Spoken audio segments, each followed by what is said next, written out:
در دوره کارهای آمادگی‌ها و برگزاری معرکه مهم سیاسی انتخابات وکیلان به مجلس نمایندگان مجلس عالی جمهوری تاجیکستان و وکیلان به مجلس‌های محلی در ناحیه واسع ولایت ختلان مشورت آموزشی برای اعضایان کمیسیه حوزوی انتخاباتی برگزار گردید.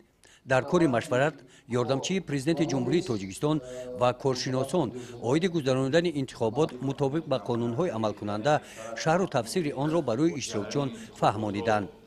تاکید کرده شد که انتخابات باید در سطح بلند گذرانیده شود. در معروضه ها عاید رعایت معیارهای مطابق با طلبات‌های استانداردهای بین المللی تاکید کرده شد.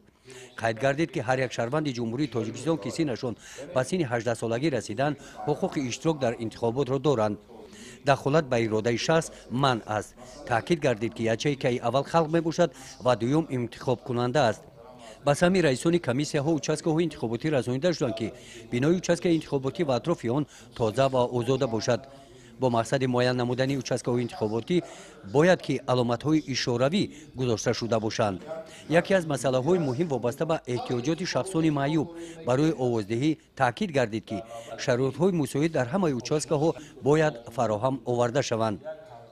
در بخش انعکاس جریان آوازدهی در انتخابات وظیفه‌های وسایط اخبار عامه قید کرده شدند.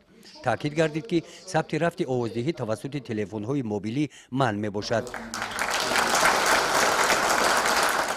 بعد انجام مشورت آموزشی نمایندگان و کارشناسان از یکی از участک‌های انتخاباتی در ناحیه واسع دیده نموده عاید باز هم بهتر به راه ماندن کارها مصلحت‌های مفید دادند.